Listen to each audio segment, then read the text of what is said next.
All right, welcome everybody to our special LINKE Internationals meeting on the coronavirus. I hope everybody can hear me. And welcome today from wherever you are joining us from. I will just start with a few small housekeeping things. My name is Hannah. I'm a member of the LINKE Internationals LAG, and I'll be moderating today's meeting. A very small thing is that everybody is muted for the entirety of the meeting. If you will be speaking at some point, you'll have to unmute yourself, but we will keep everybody on mute to make sure that everybody can hear the speakers. I would also really like to encourage you all to submit questions in the chat box throughout the session, so that then the speakers can respond to you, and in case you forget something, and we'd like to make it as interactive as possible. So please do go ahead. If you'd rather not speak, you are very welcome to just write in questions if you like. And yeah, so the way this will go is that I will ask each of our three speakers to give a 5-minute short introduction to the region they'll be speaking about. Then I will ask some prepared questions to keep the conversation going. And then after that, I will open up the floor to your questions. I think I will keep going. I'm not sure. I think people can just join in. It's still the introductions. So I'll just do a quick introduction to the topic as to why we're doing this today. Obviously, everybody knows that we are all in the global pandemic. And this is a very unique event in the sense that it's the first time, at least in our lifetimes, that everybody in the world is experiencing it in some way or another. There's never been a situation like this before, and which is both an opportunity to create kind of transnational or international ways of creating solidarity with one another. But on top of that, it's also showing a huge range of global inequalities, and all of these are being kind of exacerbated in various regions based on the situation of the political and social and economic situations in each region as it was before the crisis hit. So our thinking behind today's session is that we have invited three international speakers, or three speakers with expertise on three regions which are very uniquely hit by the pandemic, by the crisis. Those regions are Spain, which is particularly being hit by, which has one of the highest cases highest numbers of cases in the world, and also very high death toll, but has actually been, I would say, perhaps slightly underrepresented in the news in comparison with Italy, which, even though the situations are quite comparable. And of course, Spain has the second oldest society in the world after Japan, which is also a particular kind of aspect that is kind of influencing the death toll. Another speaker is currently just outside of New York, and she'll be speaking about the situation in New York itself. So maybe I should say that our Spanish expert is Ana Barrena, who is currently in Bilbao. And she is a law student. She also works in cinema, has been writing articles for our website, and also was a member of our LAG before she moved back to Spain, and is also a feminist. And so welcome to Anna, and thank you for joining us from Spain. So that's our first speaker. Our second speaker is Elizabeth, who will be speaking about the situation in New York. She is a gender studies student in Berlin, although she is back in the States at the moment. And she is currently outside of the city, and the reason we chose to talk about New York is because New York has been the most affected city globally. There are particular things about New York which are very unique, which of course some of this is the very high incarceration rate. There's a lot of issues to do with profit before people, in that people are still going to work, which is disproportionately affecting people of color in the city.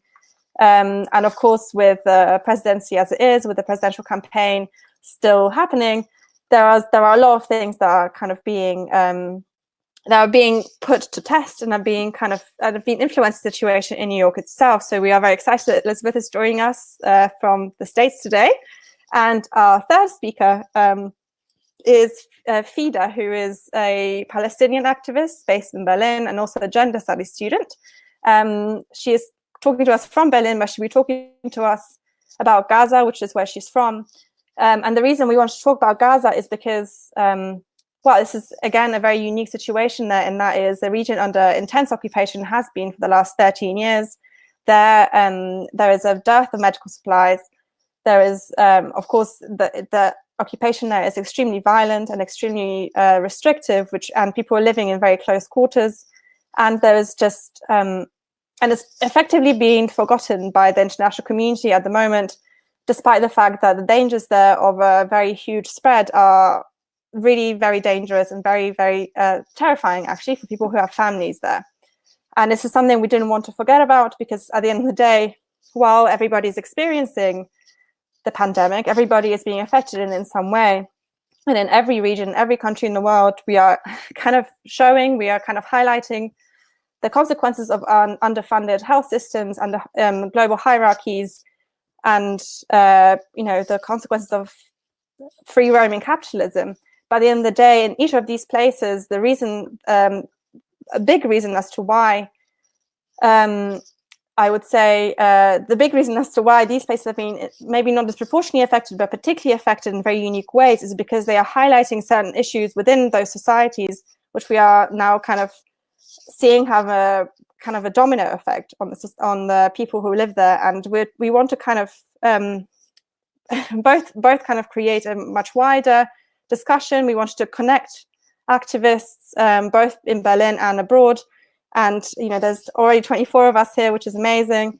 And have, begin some conversations as to how we can, actually act on, how we can actually be in international solidarity with one another. What do we need to do? Who can we rely on? Who can we even talk to?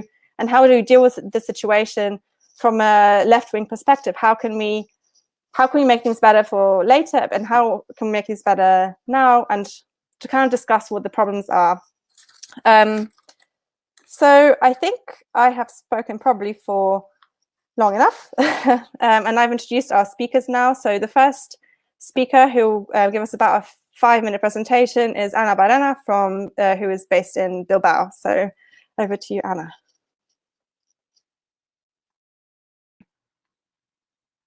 Okay, so hello, thank you very much for inviting me and for organizing this. I think you can all hear me, right? I don't know. Yeah, seems so. Okay, so I think we can also learn some things from lockdown, and if we learn one thing is that we can organize international meetings online, and I think this will be very important for the future, because it's clear that the problems are international and will be international. So I was thinking what to say as an introduction of 5 minutes, and this is more or less hard because we don't know what is happening or what is going to happen, and it's very, very dangerous to speculate. So I will more or less tell what I'm seeing from my terrace and from my window, and what I see when I go for a walk with my dog, and when I see when I watch the news in TV. And what is happening is that,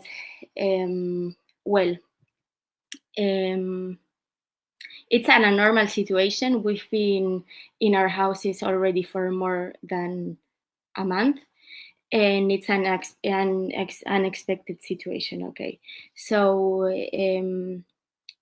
I don't know what people are thinking outside and what kind of humanity will be created after lockdown.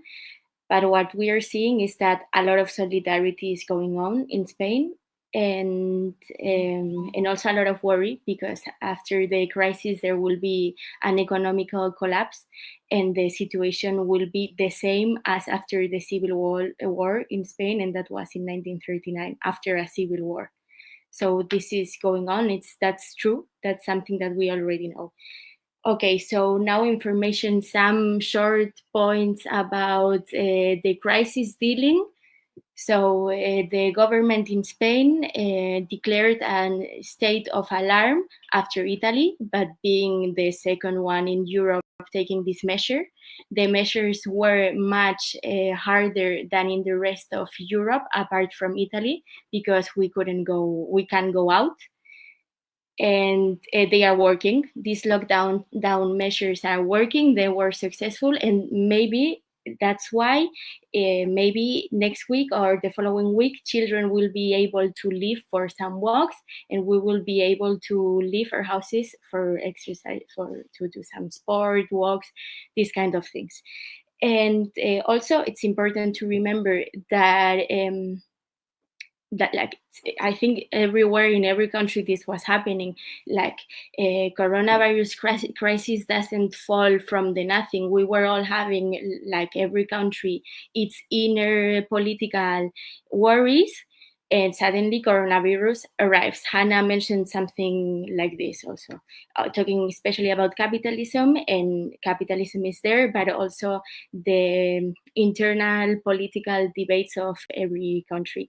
And in Spain, there were two internal political debates. One is the territorial crisis of Spain, and this is also connected with the critiques. One of the main critiques the government received was the critique from the people in the Basque Country and in Catalonia, and of course also from the Basque and Catalan governments, because this idea of a military with a lot of power is something very criticized in the regions, while there is a territorial crisis going on in a country. And also, I will use these minutes to remember that the military in Spain has a very dark past, because we have had 40 years of military dictatorship. So this was very criticized. Then something else. I think these talks are very important, because it's a time now and after coronavirus for activism, in a sense of informing about reality and telling the truth with all the details to everyone. In Spain, what is happening in comparison, and I finish with this, in comparison with the rest of European countries, is that there's an opposition, a right-wing opposition, that it's not supporting the measures against coronavirus. And especially they are doing this by telling lies and fake news. And I don't know how this can go on, but maybe to start the debate, I want to compare what the opposition of Spain is doing, or in general, oppositions that criticize the measures against coronavirus without any productive critique and telling fake news. And I want to say that for me, or maybe I say this as a question, maybe this is something similar to a political putsch in other historical situations. And thank you very much. So I will be here for the rest of the call. Thank you very much, Anna, for your great introduction. We'll hear more from Anna very soon. And now I'd like to ask Elizabeth Berman, who is currently just outside of upstate New York, I believe, who will be talking about the situation in New York itself. So over to you, Elizabeth. Hi there, everyone. Thank you so much for having me. I want to warn you, I'm having some technical difficulties over here just with my notes. So I will certainly be kind of just winging this. But everything in the news is dominated by what's going on in New York City, which is often true in the United States, but I think has become a real global phenomenon in the past month as coronavirus has kind of ripped through our communities. So like Hannah said, you know, this COVID-19 crisis is really laying bare a lot of the inequalities that were already being addressed among leftist groups, among activists from racialized communities and minority communities in the United States. But the fact that this whole crisis is playing out against the backdrop of an increasingly fascist presidential administration, and an election year is definitely kind of exacerbating everything. So one of the first things I wanted to do was just kind of to give some updates from the last days. So as Hannah said, I am not in New York City. I'm about an hour outside. But what we're seeing is sort of a geographical spread outside the actual nucleus of Manhattan and the other 4 boroughs of New York City. So I live in a town where a lot of commuters have gone into New York, or were going in March. And so Connecticut, New Jersey, and New York State are all facing what is now really a regional crisis with huge death rates. But New York State itself has had more cases and more death than any other country. So not only is it the highest in the United States, it's actually worse than what Italy or China or Spain was witnessing. And something that has really exacerbated that is a lack of testing. So New York City's death toll has passed 10,000. Again, that's across the 5 boroughs. But just yesterday, they started to count those who've died at home and those who were never tested but were suspected to have died of coronavirus to that count. So that's been something that I think is really difficult for the sort of processing of what's going on, and later for sort of trying to heal these communities that have lost so many lives. The other issue is happening sort of on a more government to government level. So Trump effectively declared himself to have dictatorial powers on, I believe, Monday evening at a press conference, claiming that he has total authority to choose when states shut down or reopen certain parts of normal daily life. So that's something that we've been seeing kind of across the United States, a real tension between state governments and federal governments, which for those of you interested in US history know that this is a long, long story. But we're seeing the emergence of certain political players that were not really thought of as major, especially in light of the election. So Governor Andrew Cuomo of New York City, of New York State, has kind of been lauded as handling this really well and serving as sort of a voice of reason and compassion.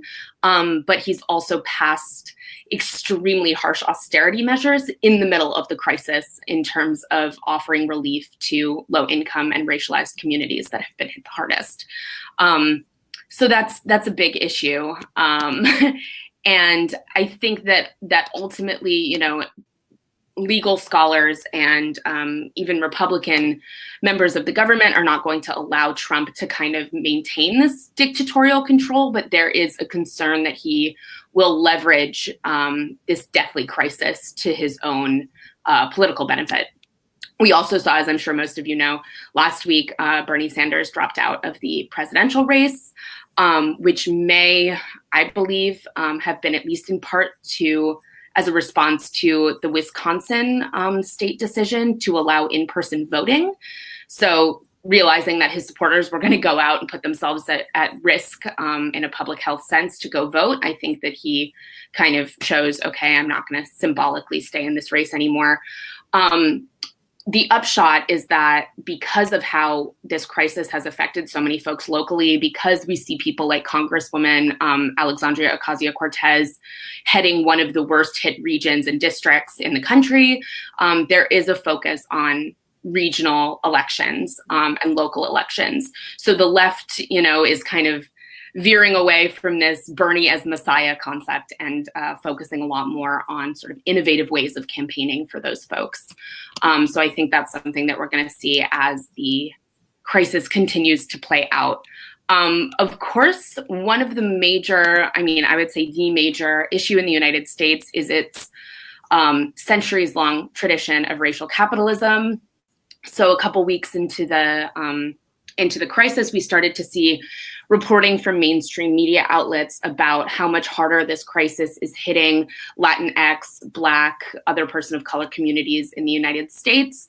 And the mainstream media reporting was kind of taking a tone of like, what? How is this happening? This is so shocking, you know, that a group could make up 30% of a population and be facing 70% of the deaths. Obviously, these communities suffer under structural racism that has, you know, actually not just been around, but has actually formed the foundation of America's wealth and power.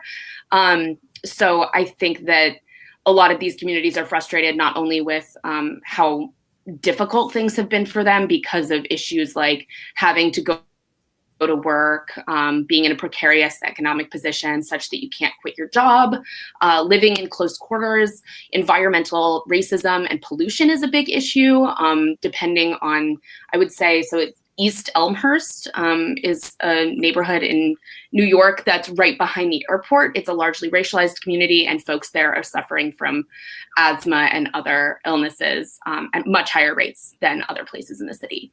So we're seeing things like that really play out with huge ramifications in this public health crisis. So these communities are being hit really hard. And then it's also being discussed in this way where it's like a shock to the rest of the nation, which it obviously shouldn't be and isn't for many people. And we're also seeing this kind of, oh, this is just a fact. This is just how, you know, things are attitude in the media as well, as opposed to, oh, okay, we could take steps to ameliorate some of this structural racism and not have to see statistics like this as the public health crisis continues. So that's frustrating. It's also leading to a lot of sort of returns to biological racism. There's now this sort of global anti-Blackness regarding the coronavirus that we're seeing play out in China, beliefs among people who are not really attuned to the scientific aspect of things, saying, you know, oh, people of color are just more prone to this. So I think that is really the focus of the crisis here. Again, the people in New York City facing this are low-income communities of color, forced to live in close quarters with one another, unable to do social distancing. And the rest, you know, we're seeing this huge wealth divide, of course, as expected of the folks who were living in Manhattan and Brooklyn who are wealthy, just fleeing to second or third homes. So I have been speaking for a while, and in terms of sort of a leftist response, I would say that the most important thing is just that normal tactics of, you know, striking, gathering en masse, protesting in large groups, that's going to have to change. So we're seeing things like labor walkouts, strikes, and I think that that will have to continue as the recession grows. Thank you. All right, thank you very much, Elizabeth, for your wonderful introduction. Before I move on to Fidaa, I just want to remind everybody that you are more than welcome and in fact encouraged to submit questions in the chat box as we go through the discussion, because I would love to not be the only one to ask questions after they're all finished speaking. So please don't forget to do that. But now I would like to invite Fidaa Zaanin, who is going to speak to us about Gaza.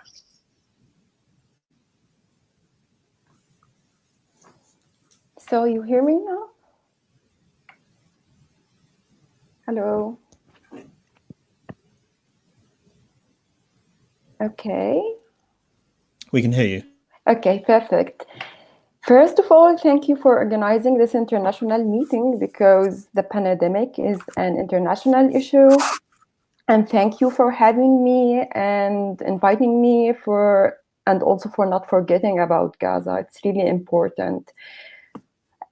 When I first heard about the pandemic, I really was thinking and worried about everyone in Gaza, because the situation in Gaza is really unique in a very bad way. And I thought, what would happen if like COVID-19 meets occupation?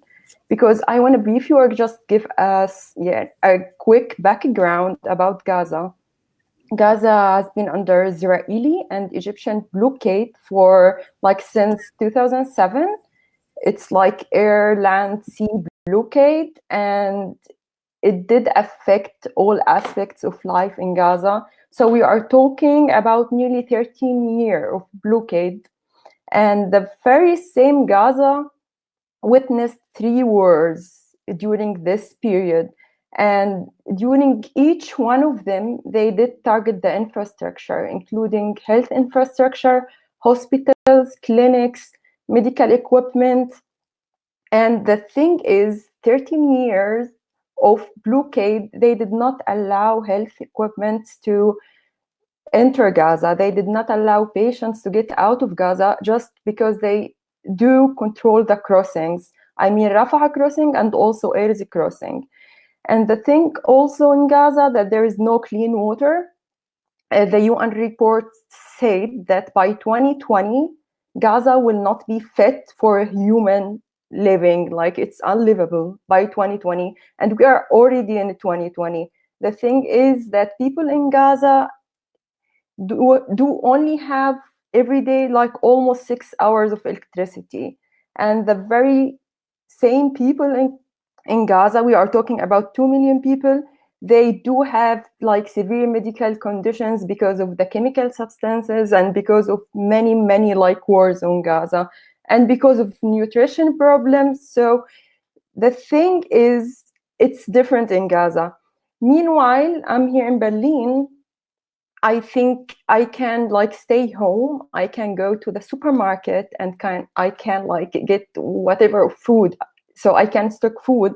This is not an option in Gaza, and also people do not have an option to access like medication, and all of that is because of the Israeli siege in Gaza, which is still ongoing.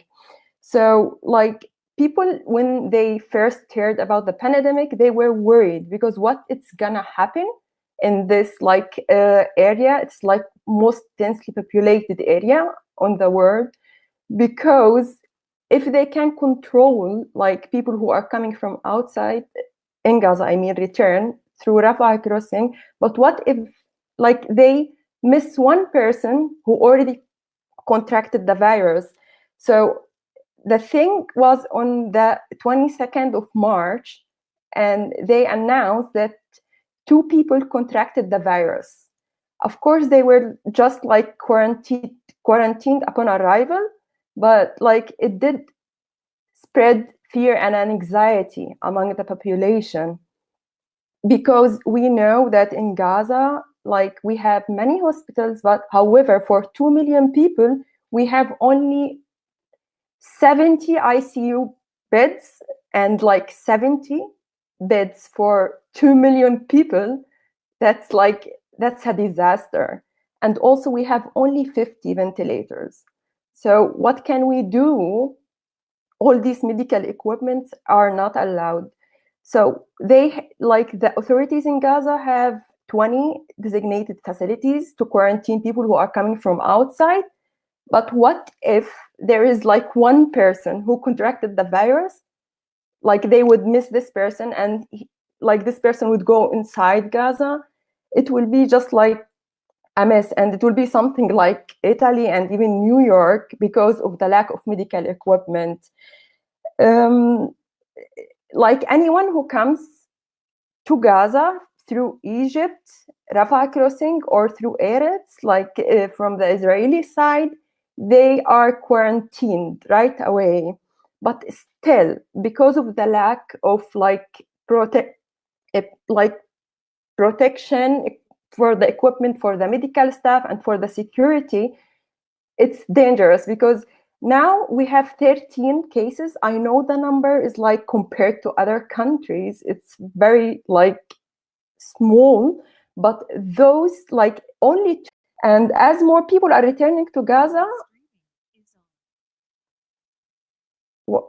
Sorry about that. We should be okay from now. Okay.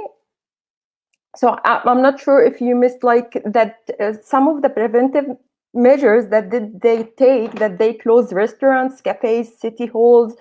There is like no gatherings are allowed, and also they closed all crossings to Gaza.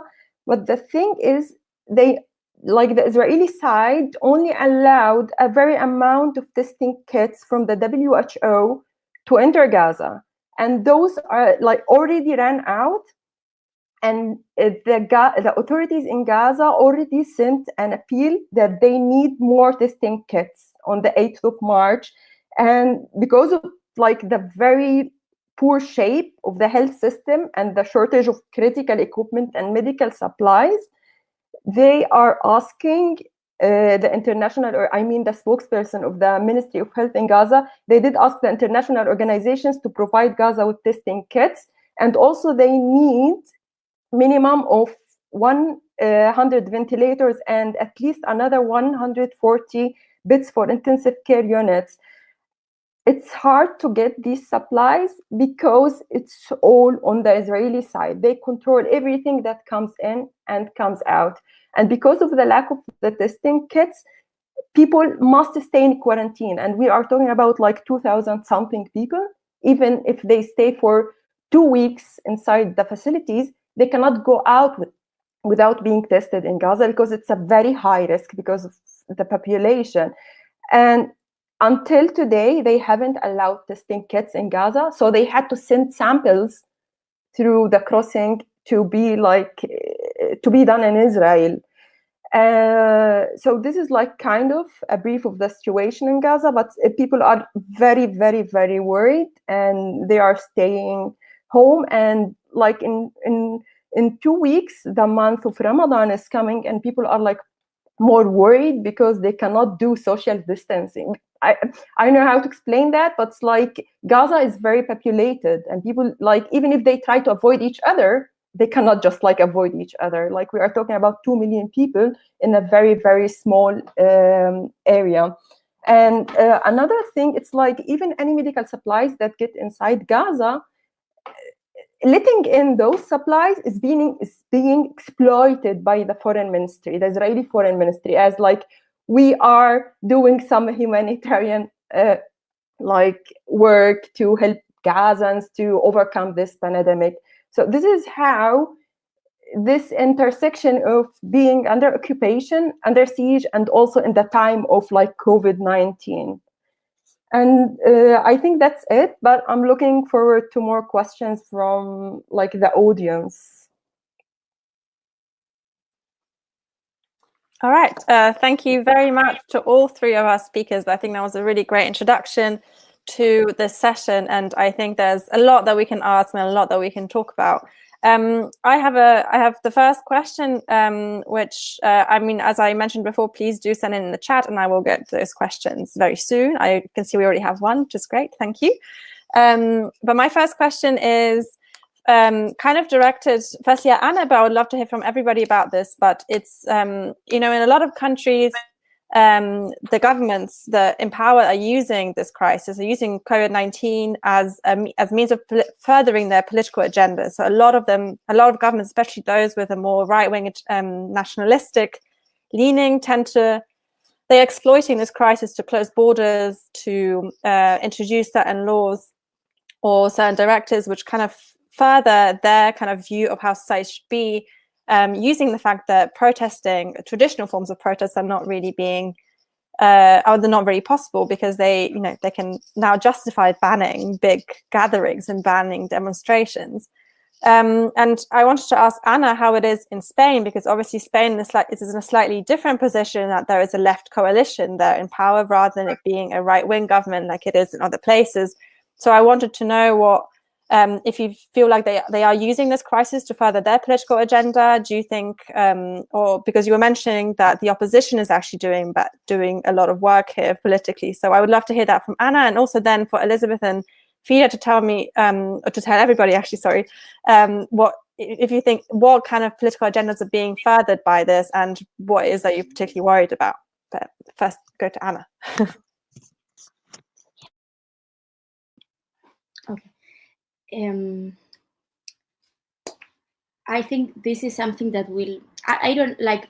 I really don't know it. I think we will see if this is being true or not after lockdown, because now I know people are getting very informed, because like maybe people are getting more informed because if you are at home, maybe you watch a lot of television or you read. But I don't know, for example, now I don't know if people in Spain are for what the government is doing or not. Today I saw on TV that they had made one of these questions they send, and people say if they like the government or they don't. I saw that, and it's more or less like 50-50. 50 are for what the government is doing, and the other half is against. But I think that's what lockdown does for political activism, to call it some way, or to political life in general. We are not, or to democracy, we are not sharing between citizens our opinions. And if we do it only with people that is already in our circle, because we are sending messages to our friends or to our contacts on social media. But there's not being an exchange in communication between citizens in general. So I think this is here. Maybe I will do a difference between, and that's your question. I will do a difference between leftist governments and right-wing governments. Maybe not governments, just a difference between the left dealing with the crisis and the right dealing with the crisis. I think the right everywhere on the world is basing all the strategy, the speeches, the messages they send on social media, they are basing this on fake news. And why? Because there's something there that no one can deny. And the main fact of coronavirus is that coronavirus is spreading so easily because people go to health, like to hospitals or to all the centers of public health, and they are like completely overpopulated, and that's why people get so easily the disease. And the health system is being unable to deal with the crisis because of cuts.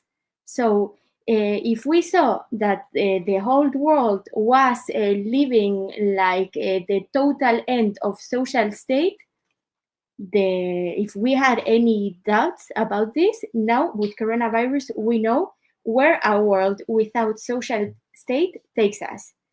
So all these parties that are completely against social state, and this is one of their main points in agenda, they can't say anything at that time because they can't offer any policy. And this is why they are going back to fake news and to a kind of nationalism as Trump, probably the New York speaker, will be able to talk about this clearer. But I saw today on television that the main message that Trump sent today or yesterday was to say that he is being able to save a lot of lives, not as like in difference with the rest of countries, he's able to save a lot of lives. And so that's what right-wing governments are doing. They are telling fake news. One of them is also to tell that they've been in favor of supporting public health, as they do in Spain. They are telling, for example, in Madrid, that a leftist regional government that it's been in power since 1995 is telling that the whole responsibility is from the leftist central government, while they've been doing for like a private since 1995, they've been privatizing the whole public system. So the only things the right wing is telling, even if they are in government or if they are not in government, are fake news or a nationalistic agenda of telling we are much stronger than the rest. And this is my answer. But I will use the opportunity that I have to tell two very quick things. And like to connect with the speaker from Gaza, because I think she mentioned some things that we shouldn't forget. And listening to the things she was saying, I had to think something that it's super important. We are seeing with coronavirus, apart from that the only solution against this is social state, the differences between North and South are being clear. We see that, okay, there was a narrative telling us that imperialism, colonialism, and all this stuff were things from the past. But we're seeing in like this, if this wouldn't be the case, like if some countries would not be influenced by other countries, the world, while coronavirus, would be the following. The countries that have like the economical capacity to have economical exchange with China would be the only ones infected by coronavirus. So in Europe, we would have coronavirus infected in Germany and in the UK, because in the rest of Spain there is not. Okay, maybe we have an economical exchange with China in Spain, but it's if we would lock down this economical exchange with China, we could, because I can imagine that it's not so high. I can imagine it's not so high. It's not my imagination. So, and in Gaza, why are people infected in Gaza? Because people from countries that have an economical exchange with China go to Gaza, and at the same time, the countries from the south don't have the economical power to maintain public health. In the case of Spain, because of the influence of the north of Europe and the austerity programs that meant a cut for the public health here. So the power differences between countries are during coronavirus very clear. And also another thing is to criticize the idea of good governance of the last decades. Good governance until coronavirus was this question of we will support the things that create a highest amount of profits. Okay, so public health systems don't generate profit, so we won't give so much importance to this. Okay, so and this was good governance, and we are seeing that it wasn't good governance because this vision of the world is taking us to a world where people are dying. Like dying only because of the disease. Older people, but if you don't have a very good immune system, if you have a kind of coronavirus that is extremely hard, or I don't know, it also we see that also young people are dying. So this is what I wanted to say. Thank you, Anna. Do Fidaa or Elizabeth have anything to add from your side on this? Can you wave at me if you do? Okay, you both do. Great. So Fidaa, go first. Okay. Let's unmute first. We can hear you again. Yeah, okay, perfect.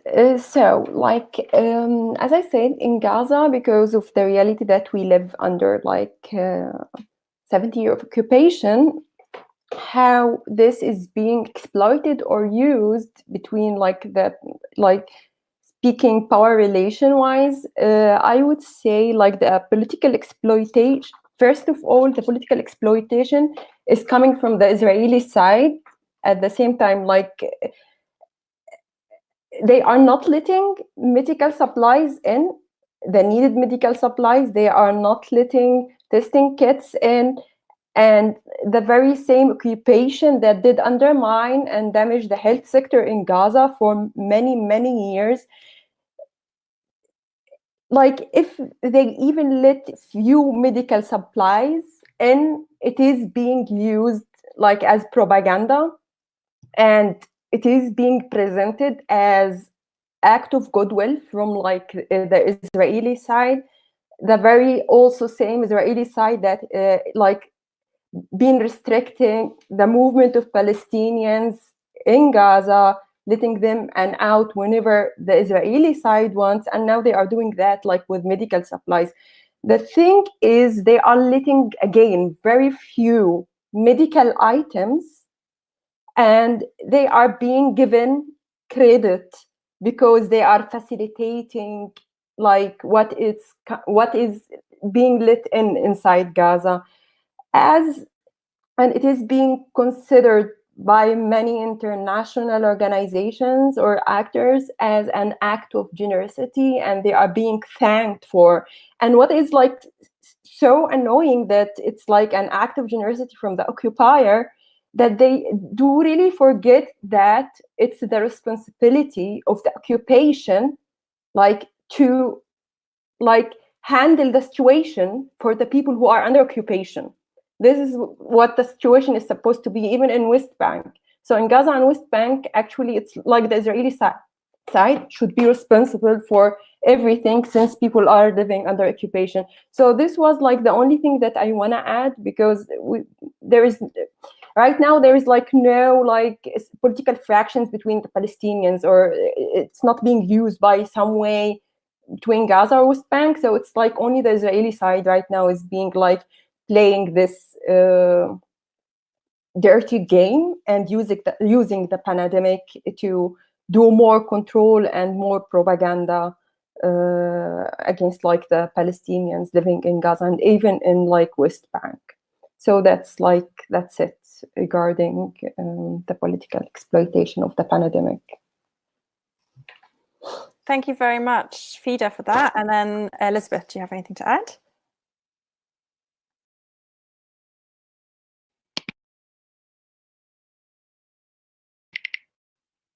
There we go. Can you hear me now? Okay. So yeah, I mean, like everything that Anna and Fidaa already said, is really resonating. Like we're seeing a similar kind of charitable impulse among members of the government, sort of like, oh, we're giving all this money to these communities, or, oh, we're releasing all of these incarcerated persons. And it's like, well, they shouldn't have been incarcerated in the first place. You don't get applause for basic humanity for a problem that you kind of caused by withholding that basic humanity. So yeah, there's certainly the same kind of leveraging of charitable acts as a way of being like, oh, look, this government is so great. It's really taking care of people. Obviously, I already spoke a bit about Trump and sort of his way of seizing on this crisis to implement some more dictatorial tendencies. He has been firing members of the government, which has been happening throughout this entire administration since 2017. But effectively, he's able to consolidate more and more presidential power by removing checks on his branch of government.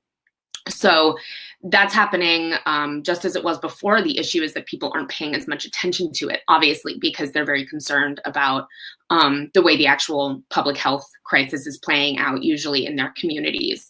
What we're really seeing that we haven't seen in a while is a battle between the state governments and the federal government. So basically, the federal government needs to inject money into these local economies, these state economies, to kind of get things going. But we're also seeing a huge difference between the way more, I won't say left-wing, because in the US, we really don't have any kind of left political parties. So more liberal or progressive states are responding very differently than those that we would call red states, the Republican states, these very conservative places that are invested in keeping personal liberties protected, freedom of movement, but obviously at the expense of public health. We're also seeing things like, in certain states, gun stores are considered to be essential businesses, requiring people who work there to go into work every day on public transportation, et cetera. So that's really concerning. But what we're also seeing is maybe the first seeds of a major governmental restructuring. Obviously, I have no idea. Nobody really knows, but I think it's notable that California has declared itself to be acting as a nation state. in the face of this crisis. So that means that the governor is sort of mobilizing his local economy to sort of buy personal protective equipment for folks, and really have power over and above the federal government to declare a lockdown or lift that lockdown or start to reopen the economy. So this whole tension between more liberal-leaning states and obviously the very right-wing government is kind of coming to a head. And I think what we're also seeing is really the right-wing desire to sort of reopen the economy at all costs and say, okay, you know, we're just taking this sort of eugenics point of view, who must die for the economy to reopen, for the economy to live. And obviously, for a while at the beginning of the crisis, they were saying, you know, that's old people, that's people with disabilities. And then now what we're seeing is more and more young people or people without pre-existing conditions dying of this disease. So it's really the right wing kind of rearing its head and showing its vampiric tendencies to just suck the blood of workers, to suck the blood of the disabled and the elderly, low income and racialized communities, to support the economy. So I think that, yes, of course, the right-wing government is really seizing this crisis as a distraction tactic as well, but it's also, I think, maybe mobilizing a potential left in the United States as well. All right, thank you all for that. I think that's probably given us a really nice way to move to the... Oh, Anna wants to say something. Sorry, Anna, go ahead. No, because I was thinking a lot. I think I didn't answer one important point of your question. And I think, like, this situation, we can't leave our houses for demos. And okay, and like, if you have people that can't organize a demo, this is like really, you are making impossible a fundamental right. Okay. But the thing is that we, scientifically, we have to forbid demonstrations to stop the disease. So if this is important, then you will have a lot of right-wing parties that had privatized health in their countries or supported in the EU the austerity programs that lead to the privatization of the health in the southern countries. So you have these people limiting one of your fundamental rights. Okay, that's a hard thing, but your fundamental right needs to be limited to fight the coronavirus.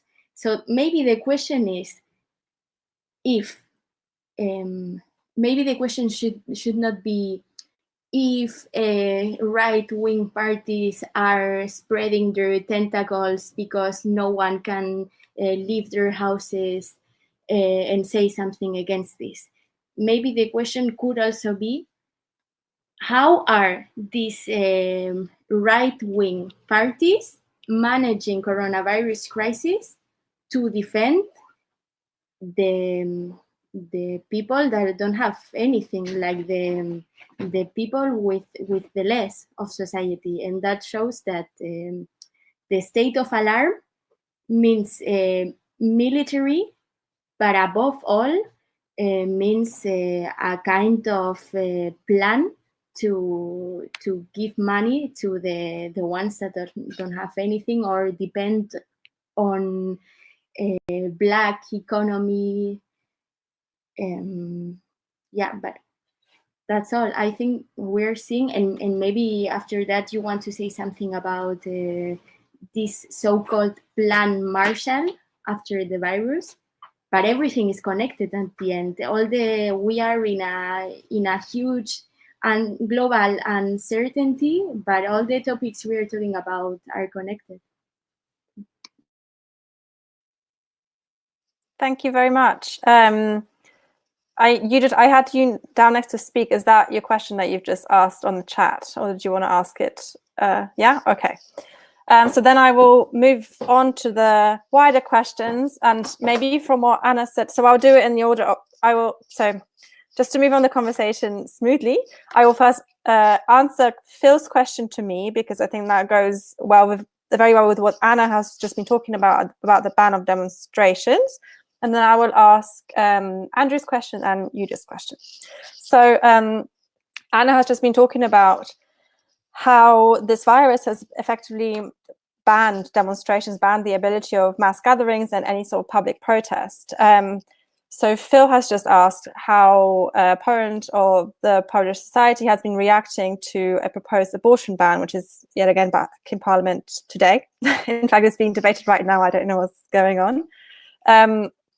So I would just give a very brief background in that it is being debated today, not just because of the coronavirus. They didn't decide to do it today just because it's a very convenient time. Actually, by law, they had to do it today because it's the last parliamentary session before the 12th of May, which was the last date this bill could be discussed again, because the Polish law states that any bill introduced or civil bill introduced within a parliamentary term and then the government changes has to be debated within 6 months of the new government, which is the 12th of May, and this week is the last official session.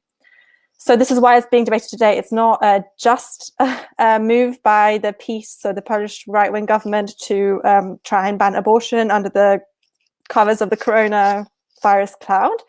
But it is also, of course, it's playing in their hand, in that obviously if there hadn't been any sort of protest, if there hadn't been commotion over this, we would probably be faced with the ban, because obviously we are not, Polish women and men, but Polish women particularly, are not able to go down to the street. Although, and I would also add that it's not just about the ban of abortion, which at the moment it would effectively ban it altogether. It would ban basically 98% of the currently performed legal abortions in Poland, which are only about 1,000 a year anyway, when the real number is about 250,000. So it's a completely, so it's already very difficult. This law, which was this bill, which was introduced, but it's actually by a civil law, which was introduced by a person and through a petition, would ban any abortion would ban abortions of fetuses with any irreversible abnormalities, which is almost all of the abortions that are done illegally in Poland every year. And then they're also trying to ban sex education for under 18-year-olds in schools, and anybody who would perform or teach sex education or promote it will be faced with up to 3 years in jail. So both of those bills were being discussed in Parliament today and voted on. So we're hoping they didn't go through. I'll find out after this meeting. Because obviously these are two very crucial issues that are very much linked with the Polish right-wing government and their agenda and the church, Polish women have actually come up with quite unique ways of protesting. So, for example, yesterday they created a traffic jam on one of the key roundabouts in Warsaw, literally next to the Palace of Culture, which is the most iconic building in the city. They also protested because in Poland the lockdown was very strict. You're only allowed to go to the supermarket, and everybody has to. There's a limit on how many people can be inside a supermarket, and everybody has to keep 2 meters between each other queuing. So women basically went to the shops yesterday with posters and banners and were queuing outside supermarkets protesting. And there are a lot of the protests were done in cars, because Poland is a nation that has a lot of cars. People just, especially Warsaw, because it's not a city that's very well connected by public transport, which was very effective. And obviously a lot of it was done online. There were a lot of actions, hashtag actions, kind of the very classic, but obviously this time ramped up because it's one of the only means that we have of doing this, of protesting anything at all. And actually, because of these actions and because there has been this creativity, and because I think, as far as I have been following, it's the first actual demonstration that has happened under the virus, where people have actually found a different way, a kind of a really large scale one at least, where people have found a different way to get out in the street. So it has actually had coverage internationally, which is why we're hoping that it's actually not going to go through, because the fear that we had as Polish women, or I guess the entire international community that is pro-choice, we're really terrified that if there isn't any international coverage, was the only thing that actually forces the Polish government to ever go back on their wishes and desire to control women's bodies and rights. If that's taken away from us, then they would just push it through. But because there has been a reaction, then we are hopeful that it's not actually going to happen this time round. So that's kind of what they've been doing. It's been very creative. It's been very encouraging to see that people have coming up with different ideas as to how to get their voices heard, even when we are not able to demonstrate in the ways that we have been and that we have found to be effective. I know Elizabeth also mentioned strikes, which is going to be probably a very big part of protests that are happening, especially as this virus or this pandemic is disproportionately affecting people who are working, in low-paid jobs, low-paid sectors in, the working classes effectively, which are still being forced to travel to work, often by public transport.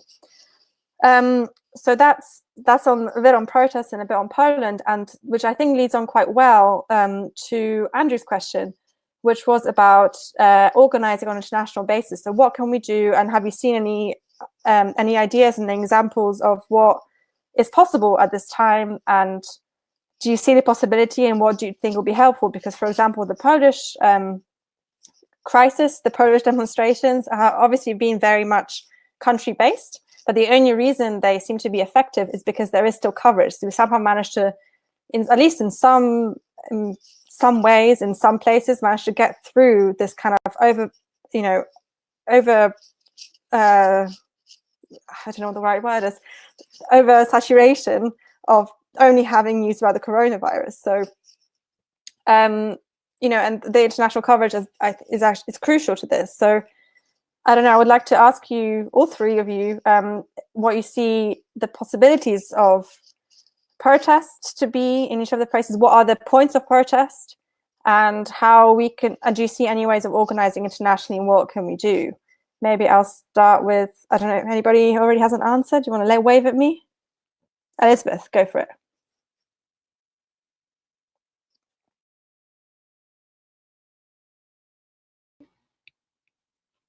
Sorry, it always takes me a second to unmute. Can you all hear me? Okay, great. Yeah, so I think, obviously, I think in many ways this whole crisis, because it is spread globally, is going to be a huge sort of trigger event for mass mobilizations. Based on what folks have been kind of saying, the things that are really dawning on people. I'm speaking in the US context, but also more globally. I think the left and what the left has been saying about sort of impending crisis and the way that crisis will be unevenly distributed between North and South, between rich and poor, et cetera. A lot of that is really coming true. So I think that is a huge, it's a tragedy, but it's a boon for the left in terms of working to be able to prevent more things like this from happening in the coming years and decades.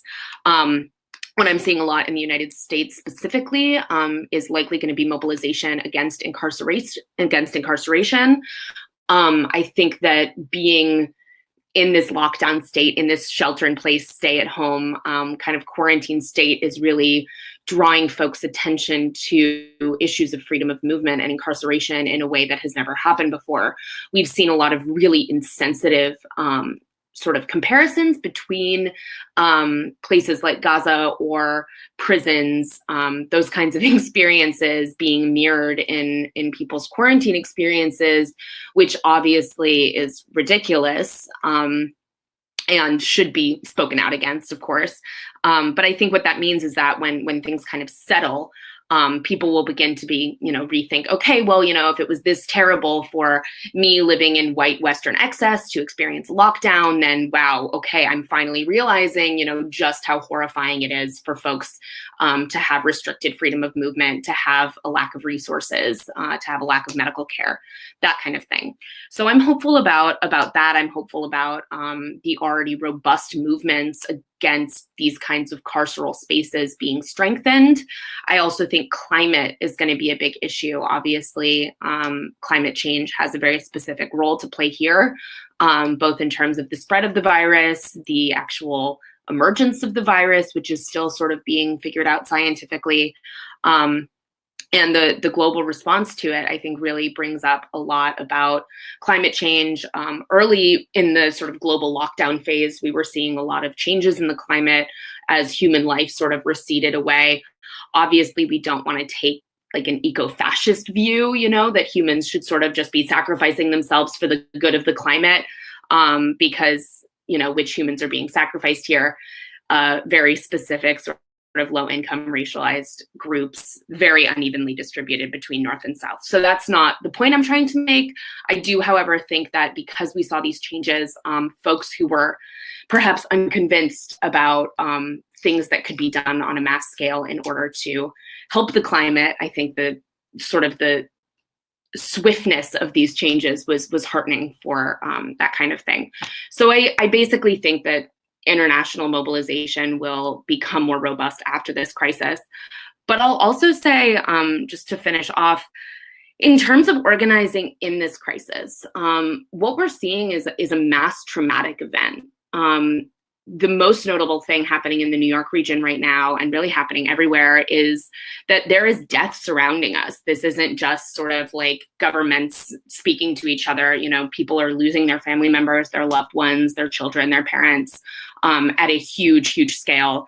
So I think in terms of organizing during the crisis, you know, in the next few months before things have kind of abated and people have developed some immunity and things can open back up, I think what we need to think about is kind of shifting our idea of what it means to be an activist from this global scale to a much more radically local scale. I think that things like the arts, you know, are becoming more and more important for people to kind of heal themselves and process what's going on while still staying at home. So I can only really speak for myself, but, you know, during this time of grief, I think that different kinds of care are becoming just as important as, you know, thinking about, okay, how are we going to make global connections? How are we going to get people in touch? But this kind of sort of technological meeting, I think, is also a good tactic to kind of figure out how we're going to be able to speak to people outside of our direct communities. Thank you. Fidaa, do you have anything to add? Does I know? Did you want to add something? I know. No? Yeah, I'd like to add something. Okay, like go for it. Yeah, like this pandemic will make us rethink like how we do our activism, how we do solidarity, because like it is imposed quarantine. So we cannot hit the streets. Of course, we have to rethink other alternatives because like, I mean, like social media and technology, it's streets, online streets, and we need to keep fighting to like for our space online. We need to do more like international solidarity networking. We need to learn how to connect worldwide, because as I said at the beginning, like people are thinking what is happening in New York, what's happening in Palestine, Gaza, in Italy. It's not like countries, it's not individual case, it's something international. It's like the whole system. This is why people are suffering under this pandemic. So I think people would rethink how can we support like or push like the system to invest more in the healthcare system, to support the healthcare workers, to support people who are on the front line right now, and like they are being killed by the system, not the pandemic, because like people can't survive like the virus if the system is a good system. So we have to rethink all these things. How can we do this work at least online? Because online it's not enough. Like after this ends, or it's like they ease down or lose like the quarantine and the lockdown, we have to go back to the streets to organize and do the work that we need to do. But the most important thing, it's like this global thing that I say I've never ever like imagined that I'd live like I've lived the 3 wars in Gaza, but I've never imagined that I'd live a pandemic, something that I cannot see made me rethink how it's affecting us all differently. And it made me like think, how can we fight together something that we like? How can we fight together to protect the most like marginalized, the people who are like would be crushed, the first people to be crushed? So it made me rethink of ways how can we also care and like show solidarity with others. And we already started some support groups, like locally on the local level, like some feminist groups, some queer groups, to talk and to discuss like some strategies of how can we continue working from our houses, and also how can we fight after some of the measures that the governments did take. They were like coming from a police mentality or a militarized mentality, and those like in the future they would have like a disastrous impact on our like what we already fought for before. So they were given the space on a plate to interfere and like this surveillance and all of that. So we need to rethink what is like after this pandemic is like hopefully gonna end soon. So this is what I'm thinking of.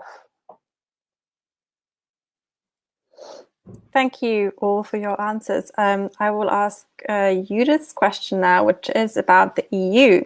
I'll read it out so you don't have to look at the chat.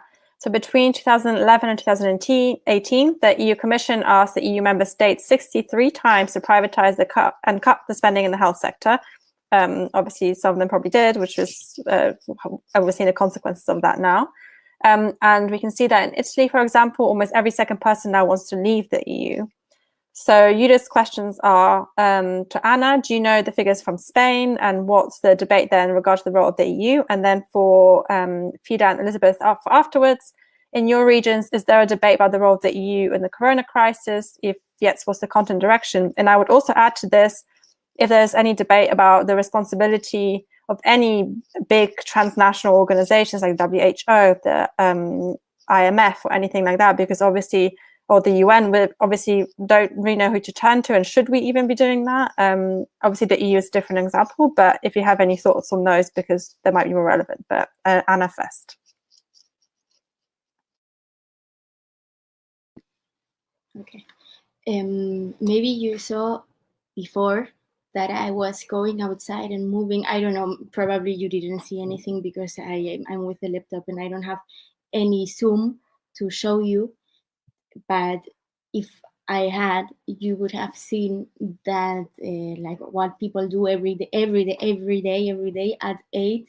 They leave their houses and for an applause.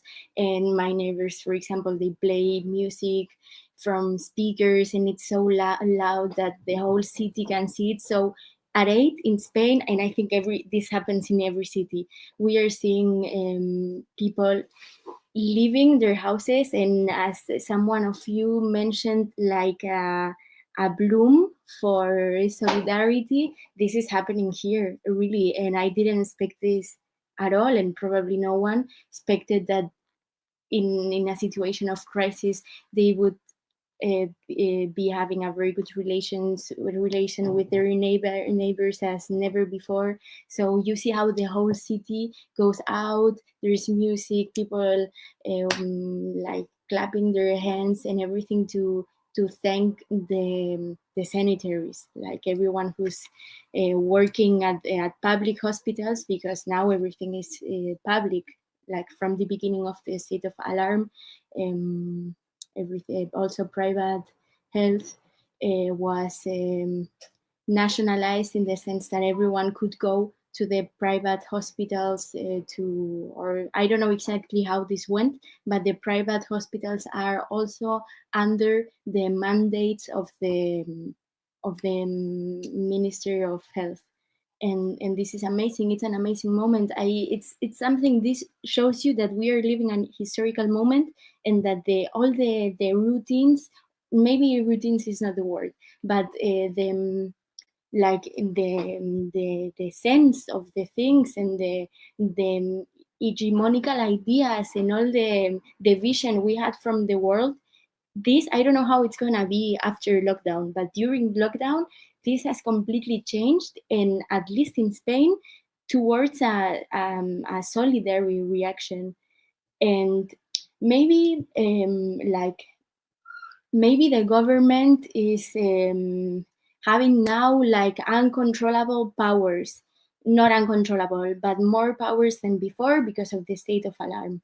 Okay, this is true, but if we know that the ones who are guilty of these situations are the politics of the right, then I think we should do like a strategical support to the powers that today worldwide, the governments that today worldwide are leftist governments, because maybe activism is super important, and imagination is something we need to exist. It's true, and criticism, of course, but there's also a strategy, and I think we should also strategically support.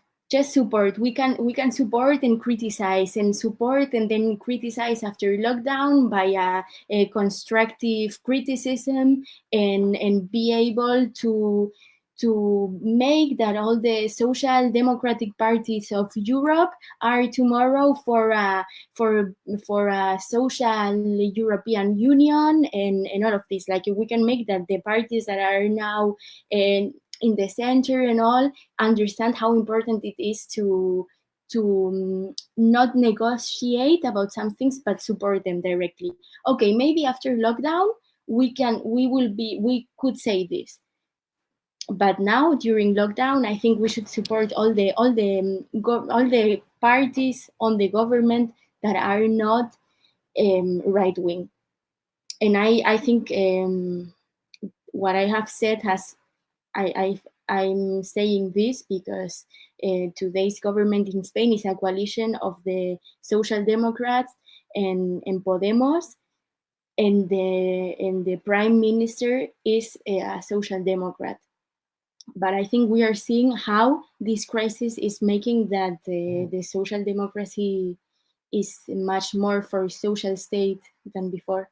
And to answer Judith's question, something super important is that the people in Spain are Europeans, and now the feeling, or this is something, it's my opinion. I don't know if someone else says this, but I'm saying this observing or thinking about what I see, what I know from times in Spain before coronavirus, and people now. I think there is a feeling or an idea to think that Germans and Dutch, not Germans and Dutch, but the parties of Germany and Holland that are now against completely and with a lot of activism against Eurobonds.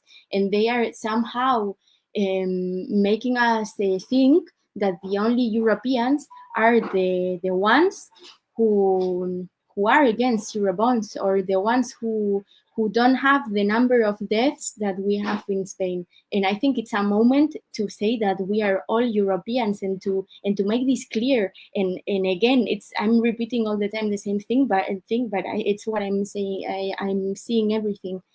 I think what will save the European Union is the European Union. What we are learning from coronavirus is that the problems are universal. If it wasn't clear enough, now we know that the problems are universal. So only global governance will present solutions. The global governance system of the world par excellence is the European Union. It's been developing for decades, and it's developed. So it's time for the European Union to act. Only if it acts in a way of of Eurobonds, like in a way of a new Marshall Plan, will survive.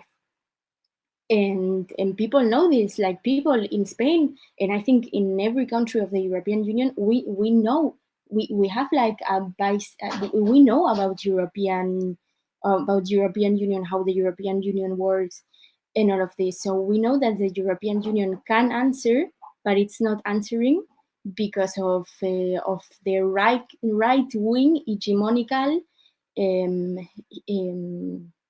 ideology, like in the austerity programs after the last crisis. And we know this, and now I think we need a lot of solidarity in the form of saying to the whole European population that that this speech of the Italians and Spanish as people that are unable to have a health system and that now are asking for handouts and all kind of money from the north, this is a complete fake news, like a fake news. And I think there is enough European people in Spain and in Europe, European in the sense of having now the motivation to fight against this fake news, to keep on having a European Union. Thanks for your answer, Anna. I think the debate of that will probably keep going because, I mean, Italy has just been offered a bailout by the EU that they're not sure if they're going to use or not. So I think the question of what the EU can do or should do is still up for debate, and we're kind of seeing the problems and the kind of inadequacies of it as a system because everybody's effectively turned to its national governments, and the EU has, I mean, it's not really doing anything. But I'll ask now Elizabeth and Fidaa to talk about their perspective on this. I don't know, Fidaa, do you want to go first? Yeah, sure. So, like, it's speaking, the EU, of course, not like as like a Palestinian in Germany, I speak as a Palestinian from Gaza.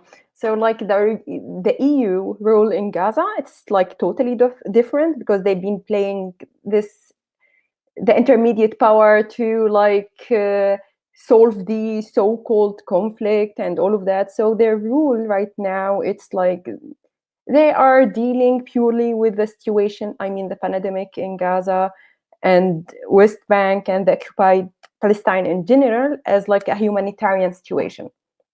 So again, they are asking the Israeli side to let medical supplies in, but at the same time, they are like supporting the Israeli side. They are not like holding the Israeli side accountable. And this is what I mean. Like they are still like amid this pandemic, still dealing with the situation out of the context. Like they are still dealing with Israel not as an occupier power, as a benefactor. They are not dealing with Israel as like a power structure that is obligated to supply the Palestinian side with medical supplies or like health supplies and equipments. And they are not holding the Israeli side accountable. Like, I mean, the responsibility, because they always leave out from like their statements and all of that Israel is responsible for what is happening in Gaza. They are responsible for the damaged and undermined health sector in Palestine. Like, it is because of the occupation. So they keep like missing this part on purpose, and they keep talking about the situation in Palestine as like barely humanitarian situation, not a political situation. I mean, this is what is like the thing is like with the EU, and it's not only the EU, also the United States, and how they deal like with the funding for the UNRWA, the UN organization that like takes care of the Palestinian refugees like worldwide in the refugees camps, including Gaza. And the other thing is like because I've been like in contact, this is what's so important to me to hear from my people in Gaza. And they were like really saying that the EU is only worried because it's a pandemic, because it's something contagious. You know what I mean? Because it's a threat to Israel, like if the virus spread. Because cancer patients in Gaza, like the number of cancer patients had skyrocketed like the past few years, and they are not, they don't let them out. Like they wait for like months for a permit to get outside of Gaza to receive treatment, and they do not. They just die in Gaza. And that's the thing. People are thinking of how the EU and the whole world it's dehumanizing. I mean, like people are so afraid. This fear and anxiety of the pandemic, and we see the world discussing like it's if the virus spread in Gaza, it's a threat to Israel. It's not always about like the other side. It's about people's lives in Gaza. It's about like people. They are not numbers. And I saw some horrific, shocking like articles and people talking about like, what if the virus spreads in Gaza and they go and demonstrate, protest near the fence? Do the soldiers have to shoot them because like we cannot let them in and spread the virus? Like, and it was like, what level of dehumanization, like amid a pandemic, like how all of this like occupation policies is affecting how they trying to manage this like pandemic. So, and this is the whole thing. And for me also, the EU really failed. And actually they were complicit in the blockade on Gaza. They were like in 2007, they imposed, like they said yes to the blockade on Gaza. And 2007, and we are like 2020 right now, and 13 years of blockade, and the blockade is still imposed on Gaza. We say lift the blockade on Gaza, and no one is hearing that, including the EU. And so even with those restrictions, I mean, like people are talking about like restrictions on the freedom of movement, on access to things. Like this new lockdown or quarantine, it's been the reality for 13 years in Gaza. So it's not new, you know what I mean? It's like people who were like born in 2006 or 7, like you are lucky if you can leave Gaza. So it's been the reality there for them, this quarantine, imposed quarantine. It's not like they did not choose it. So I say we demand the EU right now to demand the Israeli and the Egyptian side to lift the blockade on Gaza. This is like, because it will be a nightmare scenario. It's been a nightmare scenario because people been dying in Gaza, like slowly dying because of like many like medical conditions, including cancer and like asthma and nutrition problems and all of that. And this is one thing. And the other thing that there should be more like demanding on the release of the Palestinian prisoners in the Israeli jails, because like they already been treated in like they don't have access to good food, water, and medical supplies. And like just a few days they released one of the prisoners, and after testing him, they like the Palestinian authorities in West Bank discovered that he does have he contracted coronavirus with no details. So there is like more pressure should be put on the leaders to lift the blockade and speak more about the Palestinian prisoners in Israeli jails. Of course, we do not rely on political powers, but we need to put more pressure on them, because like the kind of solidarity that we seek as Palestinian individuals, it's not from the governments, but from the grassroots movements and from the people, not the governments. But anyway, they should be held accountable for what's happening in Gaza, because they were complicit in the blockade and everything else. Thank you very much, Fidaa.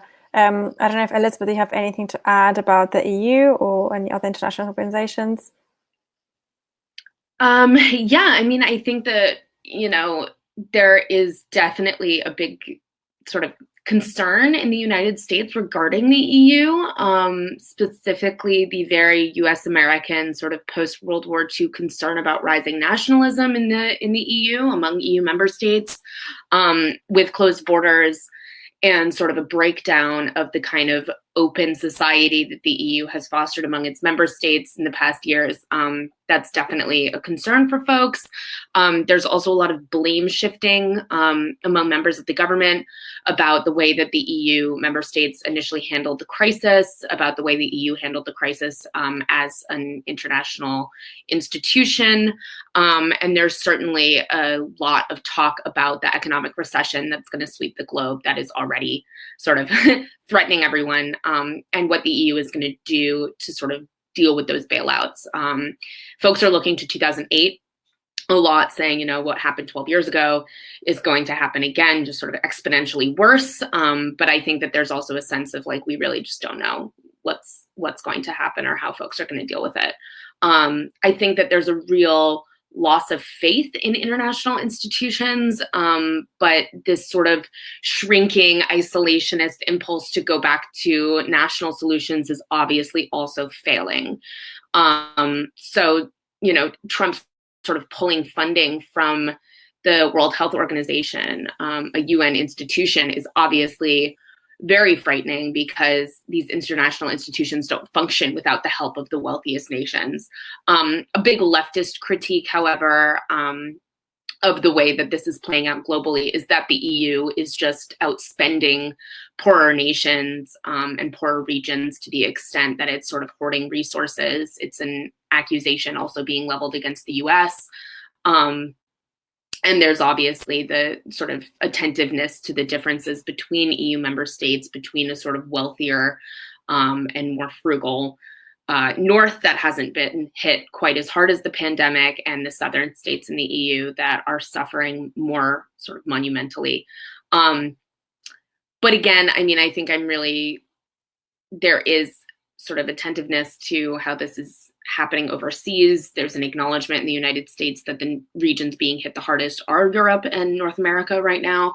But there is really a heightened focus on regional solutions, local situations, that kind of thing. So I should be able perhaps to speak more to the status of the EU in the discourse in the United States right now, but I'm not totally sure. Great, thank you very much. I have one more question that's come from the YouTube live stream, but is there anybody on here that would like to speak and ask the question? Please use the raise your hand button in the left bottom corner. Anybody want to speak? I can't tell if... No? Okay, I haven't seen anybody. Please tell me off if I just missed someone. But in that case, the question was, there have been suggestions or headlines suggesting Portugal has granted full citizenship rights to migrants and asylum seekers during the outbreak. Have there been similar policies regarding migrants in any of the regions that you're speaking about? Anybody have an answer? Or is it just a no? I think Anna has an answer. No, I think Portugal is the only country, and I want to use this opportunity to say that that's the model that gives us the solution. I would say Portugal today, with supporting the strategies of other countries from the beginning and criticizing the ones of others.